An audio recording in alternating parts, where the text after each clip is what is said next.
ఇలా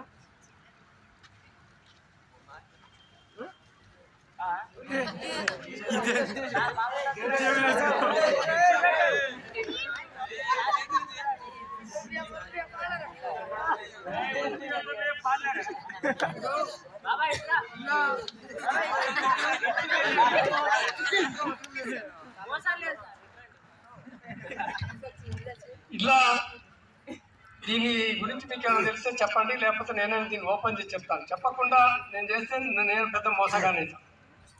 వీడేదో మోసం చేసిండు, మన చెవులో పూలు పెట్టుకోండి అని మీరు తర్వాత చెప్పుకుంటారు. అంటే అవకాశం మీకు ఇయ్యను. ఇందులో ఉన్న రహస్యం ఏంటంటే, మనిషి ఈ ప్రపంచం ఎవరు కూడా లేని వస్తువును ఉన్నట్టుగా చూపించడం అనేది సాధ్యం కాదు. నీకు తొలల చోట కానీ దానికి ఇంకేదైనా మర్మం ఉండి కానీ చేస్తారే తప్ప, దానికి వాడు ముద్దు పేరు ఏం పెట్టుకుంటాడు, నాకు మహిమలు వస్తాయి, నాకు మంత్రాలు ఉన్నాయి, నేను దేవుణ్ణి నా ఆధీనంలో పెట్టుకున్నా, నేను ఏది రావాలంటే అది వస్తుంది అని చెప్తాడు. దానికి మనం నమ్మి మోసపోతున్నాం. అట్లా మోసపోకుండా ఉండడానికి మాత్రమే మా జన విజ్ఞాన వేదిక ఈ చిన్న చిన్న లాజిక్లు, ఈ మనిషి కనిపెట్టినటువంటి ఇవన్నీ కూడా ఎవరో చేస్తే కాదు. దీన్ని అవేర్నెస్ ప్రోగ్రామ్, సైన్స్ అంటే ఏంటి అని తెలియజెప్పడానికి ఉపయోగించే వాటిని మన ఇళ్లలోకి వచ్చి మన పెద్దోళ్ళని మోసం చేసి, నాకు మంత్రాలు వస్తాయి, నీకు దీర్ఘకాలికంగా ఉన్నటువంటి రోగాలను నయం చేస్తాను నేను అని చెప్పి మాయ చేసి మన జేబులు ఖాళీ చేసిపోతున్నారు. అవి నమ్మొద్దని చెప్పడానికి మాత్రమే మా ప్రయత్నం తప్ప ఎవరిని కించపరచాలని కానీ ఎవరిని ఉద్దేశించి మరో విధంగా మేము చెప్పదలుచుకోలేదు. ఎందుకంటే మహిళలకు ఏ విధమైన సహాయం అందుతుంది, అదేవిధంగా జెంట్స్ ఏ విధంగా ప్రొటెక్ట్ కావాలి అనే విషయాల గురించి మనం డీటెయిల్గా తెలుసుకుందాం. ఓకే, ఎవరికైనా ఎప్పుడైనా మీరు ఇక్కడికి చాలా దూరమైన ప్రాంతాల నుంచి, చాలా వేరు జిల్లాల నుంచి కూడా వచ్చి ఉండొచ్చు అనుకుంటున్నాను మేబీ. ఎందుకంటే మేము 2022 ఇక్కడ పెద్ద ఎత్తున క్రీడా కండక్ట్ చేసిన స్పోర్ట్స్ మీట్స్ జరిగింది. ఆ స్పోర్ట్స్ మీట్స్ అప్పుడు ఆర్ఎస్ ప్రవీణ్ కుమార్ సార్ కూడా వచ్చినాడు, మేము కూడా వచ్చినాం. అప్పుడు మీరు ఎంతమంది ఉన్నారో ఏమో తెలియదు, కానీ ఈ స్కూల్కి ఒక ప్రత్యేకత ఉన్నదండి. ఇక్కడ దాదాపు ఎక్కడెక్కడి నుంచో వచ్చి ఇక్కడ మంచిగా మీ పేరెంట్స్ మిమ్మల్ని ఇక్కడికి పంపించి మిమ్మల్ని వాళ్ళ నుండి దూరం చేసుకొని మీరు మంచి గొప్ప వ్యక్తులు అవుతారని వాళ్ళు మీ బాల్యాన్ని సాక్రిఫైస్ చేసి ఇక్కడికి పంపించినారు. ఇక్కడ మంచి ఎడ్యుకేషన్తో పాటు క్రీడా రంగాలకు కూడా ప్రోత్సహిస్తారు, మేము చూసినాం ఇక్కడ. సో మీరందరూ మీ తల్లిదండ్రుల కోరిక మేరకు మీరు మంచి ఉన్నత స్థానాలకు చేరాలని కోరుకుంటున్నాను. కానీ అట్ ద సేమ్ టైం ఈ మండలంలో చేసిన కాబట్టి అవంతిపురం, ఆళ్ళగడప, రాయనగూడెం ఈ ఏరియాలో కొద్దిగా గంజాయి స్మెల్ ఉన్నదండి. ఆ గంజాయి స్మెల్ అప్పుడప్పుడు నిజమో అబద్ధమో తెలియదు, కానీ మా దృష్టికి వచ్చేది ఏంటంటే ఈ స్కూల్కి కూడా వస్తుందని కొంత డౌట్ ఉండే మాకు యాక్చువల్గా. అది నేను అబద్ధం అని అనుకుంటున్నాను, మీరు కూడా దాన్ని ప్రూవ్ చేయాలి. సో ఎవరైనా మీరు గంజాయి మొక్కని ఇప్పుడు లైవ్లో చూసినారా? చెప్పండి. నేను గంజాయి ఎవరైనా తాగిరా అని అడగట్లేదు, జస్ట్ మీరు ఫొటోస్లో కానీ లైవ్లో కానీ ఎప్పుడన్నా గంజాయి మొక్కని ఎప్పుడన్నా చూసినారా? 1, 2, 3 ఎట్లుంటది? గంజాయి మొక్కని పోలిన సేమ్ ఒక మనకి బయట ప్రకృతిలో ఒక మొక్క అవుపడుతుంది. ఎగ్జాక్ట్లీ బంతి చెట్టుని గంజాయి చెట్టుని ఒక్కడ పెడితే గుర్తు పెట్టడం చాలా కష్టం. సేమ్ అంతే ఉంటుంది. అది పూసిన తర్వాత తెలుస్తుంది. ఆ పువ్వులు పచ్చగా ఉంటాయి, మన జీవితం పచ్చబారిపోతుంది. గంజాయి తాగితే పచ్చబారిపోతుంది, ఆ పువ్వు పచ్చగా ఉంటాయి, బంతి పూలు. అదే డిఫరెన్స్. సో గంజాయి సేమ్ మన బంతి పువ్వులు చెట్టు ఎట్లుంటుందో సేమ్ అట్నే ఉంటుంది. అది చూడటానికి చాలా అందంగా ఆకర్షణీయంగా ఉంటుంది. తాగటానికి కూడా సేమ్ అంతే విధంగా మనల్ని ఆకర్షిస్తుంటుంది.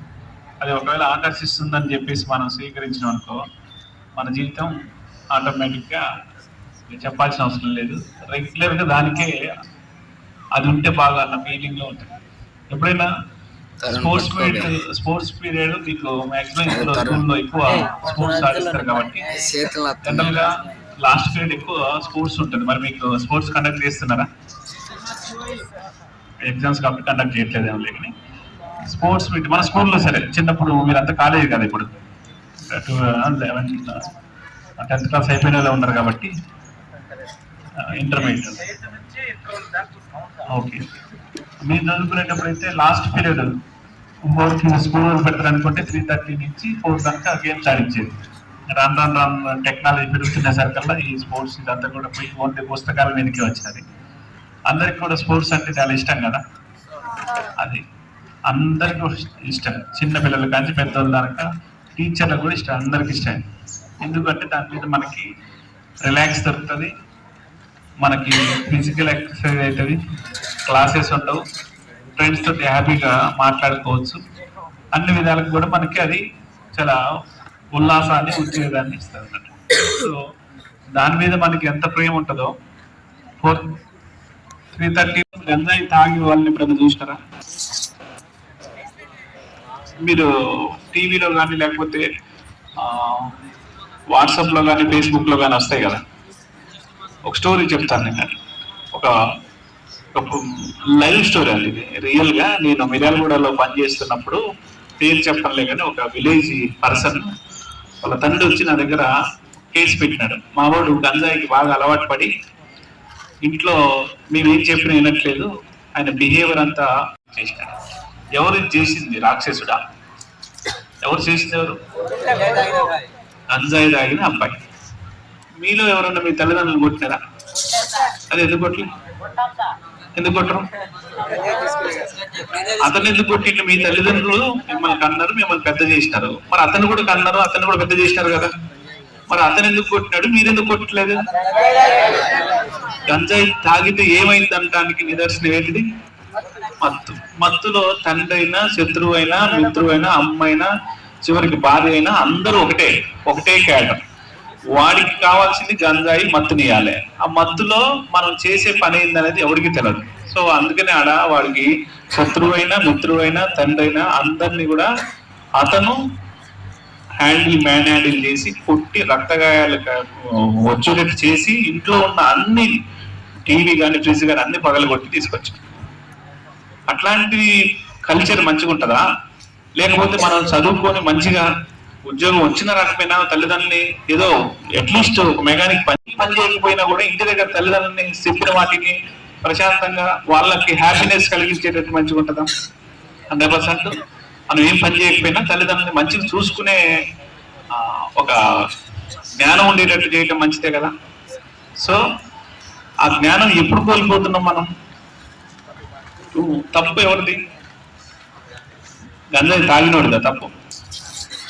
గంజాయి అలవాటు చేసినోడిది తప్పే, గంజాయి పండించినోడిది తప్పే, గంజాయి అమ్మినోడిది తప్పే, గంజాయి తాగుదామనే ఆలోచన కల్పించినోడిది తప్పే. ఒకనొక పరిస్థితిలో ఒకళ్ళు పుసుకున్న నాకు ఎవరో ఒకడు బ్యాడ్ ఫెలో ఉన్నాడు అనుకో, వాడు నాకు అలవాటు చేసిన అనుకో, దీని కేసు ఒకవేళ అట్లనే నేను గంజాయి రెగ్యులర్గా తీసుకున్నాను అనుకో, చివరికి అతనికి నాకు ఏం తేడా ఉంటుంది? సేమ్ అంతే ఉంటుంది.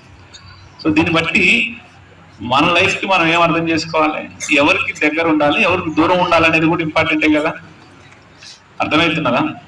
గంజాయి తాగోళ్ళతో ఉండాలా, గంజాయి కొనుక్కొచ్చేళ్ళతో ఉండాలా, గంజాయి పండించేళ్ళతో ఉండాలా, లేకపోతే గంజాయిని మనం ఫ్రెండ్స్ మనకు అలవాటు చేసేతో ఉండాలనా, లేకపోతే మంచిగా చదువుకున్న వాళ్ళతో ఉండాలనా, మంచిగా ఆడుకున్న వాళ్ళతో ఉండాలనా, లేకపోతే మంచి క్లాస్లో బుద్ధిగా చదువుకున్న వాళ్ళు శ్రద్ధగా వినోలతో ఉండాలన్నా, ఎవరితో ఉంటే ఎవరి జీవితం ఎట్లుంటుంది అనేది మీరు చూసినాం కదా.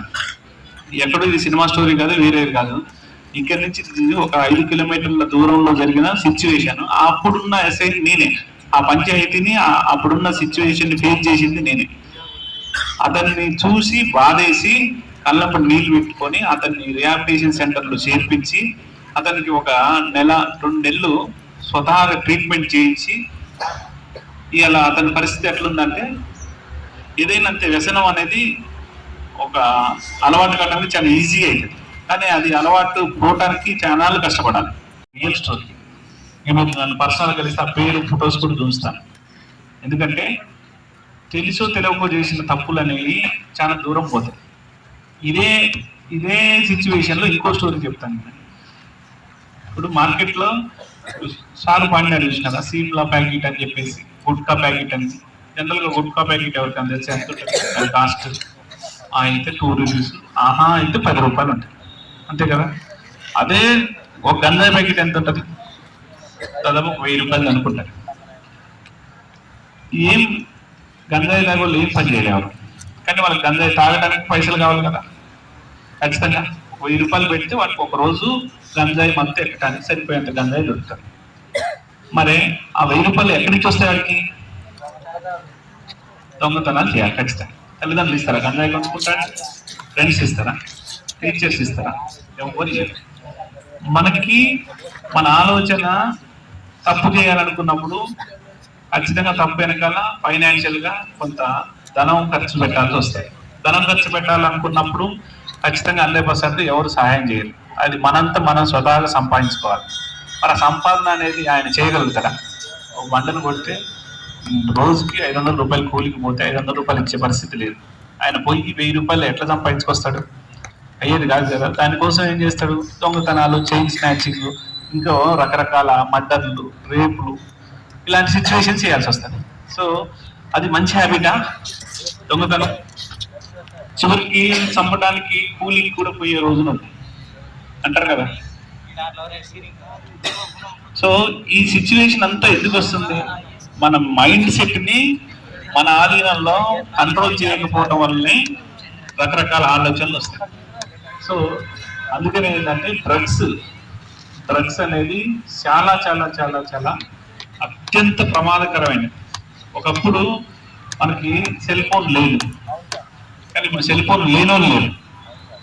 ఇప్పుడు నా లైఫ్లో నేను డిగ్రీ ఫైనల్ ఇయర్ దాకా కూడా, డిగ్రీ ఫైనల్ ఇయర్లో కూడా నేను సెల్ ఫోన్ చూడలేదు. ఫస్ట్ సెల్ ఫోన్ నేను మాట్లాడింది నాకు బాగా గుర్తున్నది. నాకు ఇంటర్మీడియట్ ఫస్ట్ ఇయర్లో నేను సెల్ ఫోన్ ఇంటికాడలతో మాట్లాడినాను. మా ఫాదర్ తోటి ఫోన్లో మాట్లాడినాను ఫస్ట్.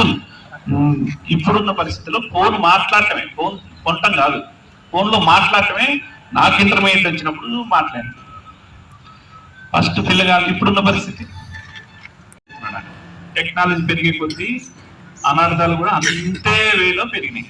కానీ మన మైండ్ సెట్ మనం ఇక్కడే ఆగుతున్నాం. ఇప్పుడున్న పరిస్థితులు సాఫ్ట్వేర్ జాబులని, తర్వాత టెక్నాలజీ అని, దాని అన్ని అంత టెక్నాలజీ పెరుగుకుంటూ పోతున్నది. మరి అంత టెక్నాలజీ పెరుగుకుంటూ పోయినప్పుడు దాని వెనకాల 100% డిపార్ట్మెంట్ కానీ, ఇంకా ఇతరేతర అనేక సంఘాలు కానీ ఈ డ్రగ్స్ ని ఖచ్చితంగా 100% సొసైటీలోకి తీసుకురావద్దనే ఉద్దేశంతో మా గౌరవనీయులైన ఎస్పీ గారు ఆపరేషన్ మిషన్ పరివర్తన అని చెప్పేసి, డ్రగ్స్ వాడటం వల్ల ఎలాంటి అనార్థాలు జరుగుతాయి, అసలు డ్రగ్స్ ని దానివల్ల జరిగే నష్టం ఏంటి, అవి రానికోకుండా మనం ఏం చేయాలనే ఒక మంచి ప్రోగ్రామ్ కండక్ట్ చేసినాం. ఇదే స్కూల్లో కూడా నేను ఆ ప్రోగ్రామ్ కండక్ట్ చేసినాను. అట్ ద సేమ్ టైం స్వచ్ఛంద సంస్థలైన వీళ్ళు, జన విజ్ఞాన కేంద్రం వాళ్ళు కూడా మీకు డ్రగ్స్ వాడటం వల్ల జరిగే నష్టాలు ఏంటనేది దాని గురించి ఫీల్డ్ లెవెల్లో ఉన్న మాతోటి మీకు చెప్పడం కోసం ఈ వేదికని ఏర్పాటు చేసినారు. సో ఇది మీ అందరికీ కూడా క్లాసులో లెసన్ చెప్పి మీకు మంచి మార్కులు రావడానికి ఎంత వాల్యూ, ఇది మీ మనసుకి అంతే విధంగా ఒక మ్యాథ్స్ మన మైండ్కి ఎంత సెట్ అవుతుందో సేమ్ మనం మాట్లాడేది కూడా మీ మైండ్కి అంతే సెట్ కావాలి. ఎందుకంటే చదువుకోకపోయినా బతకగలుగుతాం, కానీ ఇది తప్పు, ఇది మనం తీసుకోకూడదు అనే తెలివి లేనప్పుడు అతనిలాగానే మనం గొడ్డలు పట్టుకోవాల్సి వస్తుంది, కత్తులు పట్టుకోవాల్సి వస్తుంది, చివరికి మెడలో చైన్లు కూడా పట్టుకోవాల్సి వస్తుంది. సో మంచి చెడు రెండు ఏంటిది అనేది ఐడెంటిఫై చేయగలిగేదే మీ మనసులో పరివర్తన. మీకు ఇప్పుడు కరెక్ట్గా ఇంటర్మీడియట్ స్టేజ్లో ఈ మీ మైండ్ మెచ్యూరిటీ లెవెల్స్ పెరుగుతుంటాయి కాబట్టి ఇదే టైంలో మనం ఏ రకంగా ఉండాలనుకుంటామో మీ లైఫ్ అంతా అట్నే డిసైడ్ అవుతారు. కళలు కానండి సహకారం చేసుకోండి. ఆ కళలు అనేది చిన్న లెవెల్లో ఉండదు, పై లెవెల్లో ఉండాలి. ఇప్పుడున్న ఈ కంప్యూటర్ రంగంలో మీ కళలు అనేది 100% పై లెవెల్లో ఉండాలి. అందరూ కూడా మంచి IAS IPS ఆఫీసులు కావాలనే కళలు కానండి. 100% మీ కళల్ని నిజం చేసుకోండి. ఇవి ఓకేనా? డ్రగ్స్ ఎవరన్నా డ్రగ్స్ కి సంబంధించి ఏమన్నా స్మెల్ మన బెంచెస్ లోకి వస్తున్నాయి లేదా మా ఊళ్ళో ఉన్నాయి, లేదా మా ఊర్లో తోట సాగు చేస్తున్నారు, లేదంటే మా దగ్గర 10వ బరకో పెట్టి అమ్ముతున్నారని ఎవరికైనా ఒక్కరికి తెలిసినా మీరు చేయాల్సిన మొదటి కర్తవ్యం ఏంటంటే డైల్ 100కి ఫోన్ చేయండి, 100కి ఫోన్ చేయండి. 100కి ఫోన్ చేసి, సార్ నువ్వు ఇక్కడ మా దగ్గర 500కో 1000 రూపాయలకు చిన్న చిన్న ప్యాకెట్లు ఇచ్చిపోతున్నాడు, అతను వచ్చినప్పుడు నేను చెప్తానని చెప్పేసి మీరు ఒక మాట 100కి ఫోన్ చేయండి. మీరు 100కి ఫోన్ చేసినప్పుడు మీ పేరు అడిగినప్పుడు చెప్పకండి, మీ పేరు కానీ మీరు ఏం చేస్తారు కానీ మీరు ఎక్కడి నుంచి మాట్లాడతారు కానీ ఏ విషయాలు చెప్పాల్సిన అవసరం లేదు. ఎందుకంటే కొంతమందికి డౌట్లు ఎక్కువ. మనం ఫోన్ చేస్తే పోలీసు వాళ్ళు మన పేరు చెప్తారేమో, మళ్ళీ మనమే చెప్పినవని తెలుస్తుందేమో అని అనుకుంటారు. ఏ ఇన్ఫర్మేషన్ అయినా పోలీసు వాళ్ళు ఎవరు కూడా కాన్ఫిడెన్షియల్నే ఉంచుతారు. మీరు మీ పేరు కానీ మీ డీటెయిల్స్ కానీ మీ తల్లిదండ్రుల పేరు కానీ మీరు ఎక్కడి నుంచి ఫోన్ చేస్తారో ఏమీ తెలియదు. అలాంటి దగ్గరికి వస్తున్నారు సార్, అవంతిపురం ఇక మార్కెట్ యార్డ్లో సాయంత్రం 5ంటికి వస్తుండ్రు, మీరు 5ంటి కాడ ఉంటే అతన్ని నేను చూసి దూరం నుంచి మీకు ఫోన్ చేసి చెప్తా సార్ అంటే సరిపోతుంది. మనం దాన్ని చేయటం వల్ల దాదాపు ఒక 10-15 మంది జీవితాన్ని మనం కాపాడిన వాళ్ళు అవుతాం. అప్పుడు నువ్వు 100% హీరో కంటే ఎక్కువ నువ్వు, అంతే కదా. సో ఇన్ఫర్మేషన్ ఏదన్నా ఉన్నా ఖచ్చితంగా 100% డైల్ 100కి ఫోన్ చేసి చెప్పండి. ఎట్లాంటి డ్రగ్స్, ఏ విధమైన మన మార్క ద్రవ్యాలు ఏదైనా కూడా ఖచ్చితంగా కంట్రోల్ చేయడానికి యువత ఎప్పుడైతే ముందుకు వస్తారో అప్పుడే దీన్ని మనం కూకటి వీళ్ళతో సహా పీకేయగలుగుతాం. ఒక పోలీసు లేకపోతే ఇంకా ఒక స్వచ్ఛంద సంస్థలో విజ్ఞాన కేంద్రాల్లో వీళ్ళు మాత్రమే మనం కంట్రోల్ చేద్దామంటే అది అయ్యేది కాదు. ఎందుకంటే సొసైటీలో యువత ఖచ్చితంగా చాలా యాక్టివ్ పాత్ర పోషించాలి. మీకు తెలుస్తుంది ఖచ్చితంగా 100% మాటల ద్వారానో లేకపోతే మన ముందు జరిగే సిచ్యువేషన్ ద్వారానో ఖచ్చితంగా 100% తెలుస్తుంది. కాబట్టి ఏ చిన్న డ్రగ్స్కి సంబంధించిన ఎలాంటిది ఉన్నా కూడా మీరు ఖచ్చితంగా 1000% పోలీస్కి డైరెక్ట్ ఫోన్ చేసినా ఏం లేదు, లేదంటే 100కి ఫోన్ చేసినా మీ వివరాలు ఎవరికి కూడా చెప్పుకోకుండా దాన్ని కంపల్సరీ కంట్రోల్ చేయడానికి ఈ జిల్లా పోలీస్ యంత్రాంగం ఖచ్చితంగా దృఢ నిశ్చయంతో ఉంది. 100% మీ నుంచి మాకు ఫోన్లు వస్తేనే 1000 కళ్ళతో ఎదురు చూస్తారు. ఇవి డ్రగ్స్కి సంబంధించిన చట్టాలని చాలా శిక్షలు చాలా కఠినతరం చేస్తున్నాయి అన్నట్టు. సో ముఖ్యంగా మీరు పోక్సో యాక్ట్ ఎవరికైనా తెలుసా? పోక్సో చట్టం అని ఉంటుంది అనే విషయం మీకు ఎవరికైనా తెలుసా? ఎవరికి ఉంటుంది పోక్సో చట్టం? Non bailable. ఇంకా తెలుసా అసలు పోక్సో చట్టం అంటే ఏంటో తెలుసా ఎవరికైనా? పోక్సో చట్టం అంటే 18 సంవత్సరాలు కంటే తక్కువ ఉన్న బాలికలు, చిన్నపిల్లలు, అది మహిళలే, జెంట్స్ కాదు, చిన్నపిల్ల మహిళలు కానీ 18 సంవత్సరాల లోపున్న బాలికలు కానీ ఏదన్నా వాళ్ళని మానసికంగా కానీ ఫిజికల్గా కానీ మెంటల్గా కానీ ఏమన్నా ఒక పర్సన్ వాడు ఎంత సంవత్సరాలు ఉండొచ్చు, 100 సంవత్సరాలు ఉండొచ్చు, 10 సంవత్సరాలు ఉండొచ్చు, హెరాస్ చేసినట్లయితే వాళ్ళ మీద పోక్సో యాక్ట్లో కేసులు నమోదు చేస్తారని. ఇంతకుముందు పోక్సో యాక్ట్లో ఒక కేసు నమోదైన తర్వాత అది ట్రయల్ నడవాలంటే మినిమం 3-4 సంవత్సరాలు నడిచేది. ఇప్పుడు అట్లా లేదు, ఫాస్ట్ ట్రాక్ కోర్ట్స్ పెట్టినారు. 1 సంవత్సరంలోనే దాని మీద ట్రయల్ అంతా నడిపించి యావజ్జీవ కారాగార శిక్ష వేస్తున్నారు. 14 సంవత్సరాలు, 20 సంవత్సరాలు జైలు శిక్ష, కొన్ని సందర్భాల్లో మరణ శిక్షలు కూడా ఇస్తున్నారు. అంత కట్టుదిట్టం చేసినారు. ఎందుకు ఈ చట్టాన్ని అంత పవర్ఫుల్ చేసినారు ఎవరికన్నా తెలుసా? ఎవరన్నా ఆలోచించగలరు మీరే అనుకుంటారు. కానీ మన దేశంలో రోజుకి కొన్ని 100 కేసులు రిపోర్ట్ అవుతున్నాయి. సో అలాంటప్పుడు ఏం చేయాలి? చట్టాన్ని కఠినతరం చేస్తే దాని గ్రావిటీ అనేది తెలుసుకున్న తర్వాత దాని జోలికి పోరు. కాబట్టి ఆ శిక్షలని మార్చి దాంట్లో ఉన్న శిక్షల్ని చాలా పెద్ద ఎత్తున పెంచినారు. సో ఒక ఎగ్జాంపుల్ చెప్తాను. ఒక 18 సంవత్సరాల లోపు ఉన్న ఒక అమ్మాయి ఒక 23 సంవత్సరాలు ఉన్న అబ్బాయిని లవ్ చేసినారు. పెళ్లి చేసుకుందామని ఒక ఫైన్ డే ఇద్దరు కలిసి ఎలోపింగ్ అయ్యి పెళ్లి చేసుకుంటారు. అమ్మాయి విల్లింగ్ తోటే, అమ్మాయి ప్రోత్బలం చేస్తేనే ఆ పిల్లగాడు అమ్మాయి ఇద్దరు కలిసి బయటికి వెళ్ళి ఒక గుళ్ళో పెళ్లి చేసుకున్నారు. 1 ఫైన్ డే తల్లిదండ్రులకు తెలిసినది. తల్లిదండ్రులు తెలిసినప్పుడు ఆటోమేటిక్గా ఏం చేస్తారు? పోలీస్ స్టేషన్కి వచ్చి కంప్లైంట్ ఇస్తారు. కంప్లైంట్ ఇచ్చినప్పుడు పోలీసు వాళ్ళు ఏం చేస్తారు? ట్రేస్ అవుట్ చేసి వాళ్ళని అందరూ పట్టుకొచ్చి అమ్మాయిని అబ్బాయిని ఇద్దరిని పట్టుకొస్తారు. అమ్మాయి ఏం చెప్తుంది? ఫస్ట్ ఒకటి చెప్తే అమ్మాయి వాస్తాయి, వాడు చెప్పింది కూడా వాస్తాయి. ఎందుకంటే పరిస్థితులు అట్నే ఉన్నాయి. ఒకటి ప్రాపర్ గా అమ్మాయి ఎస్కేప్ కావాలంటే అతను నన్ను బలవంతం చేసింది కాబట్టి పోయినా అని చెప్తాను.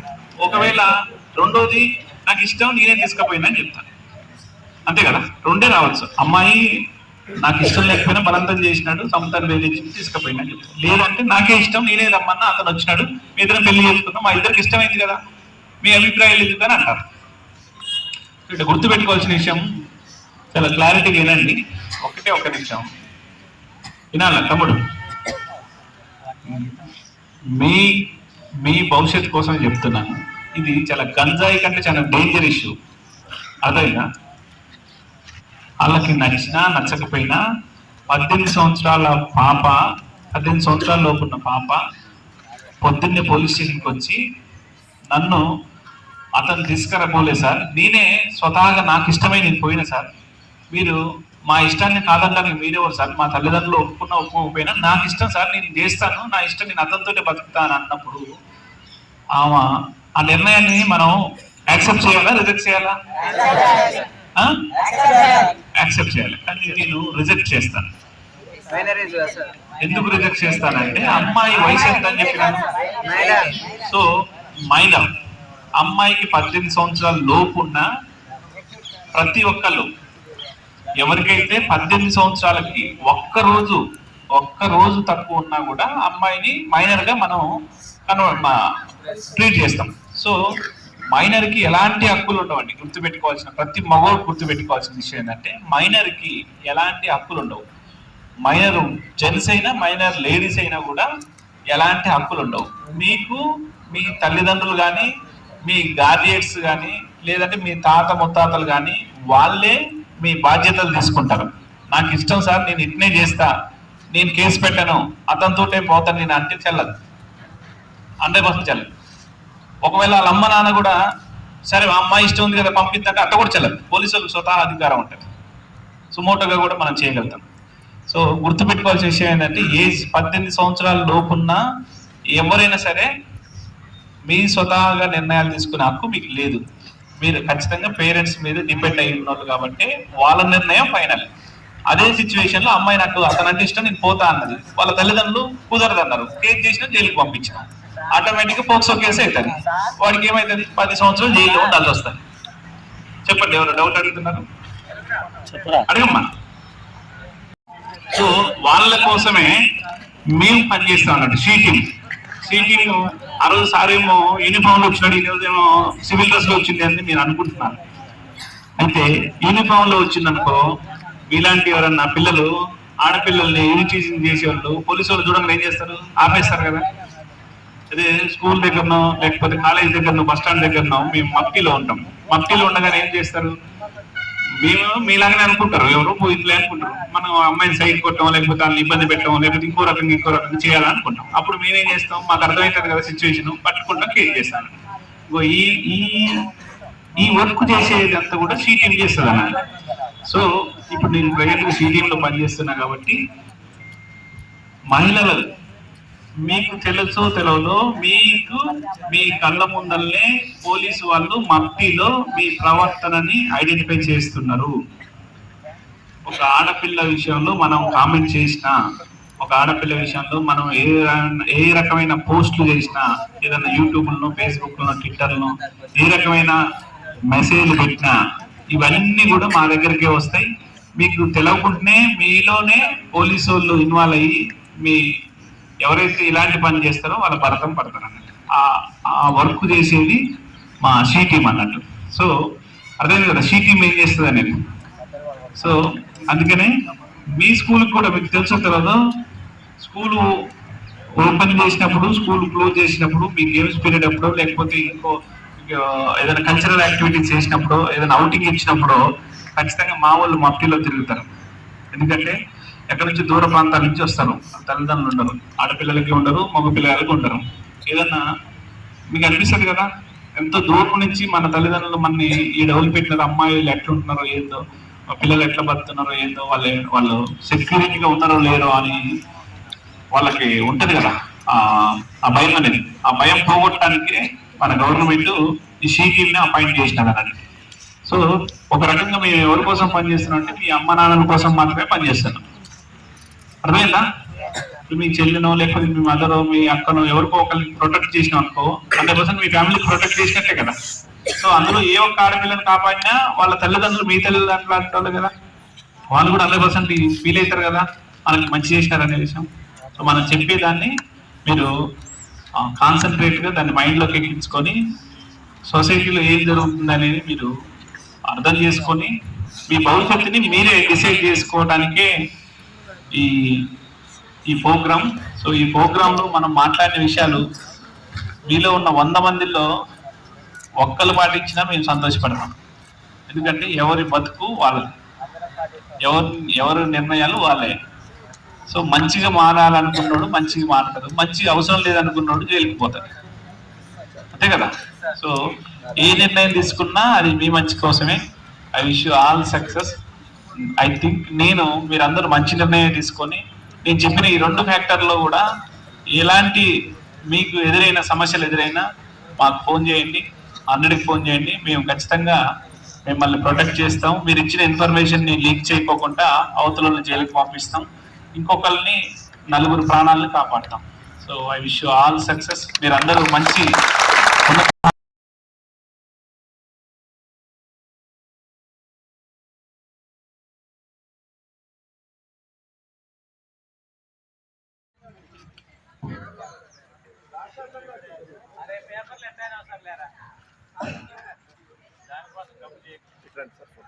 వీడియో తీస్తున్నా. ఇట్లా బాబు ఇట్లా ఫ్లెక్సీ రావాలి చూడు, మొత్తం ఫ్లెక్సీ సార్ అందరు రావాలి. ఇట్లా మాట్లాడేది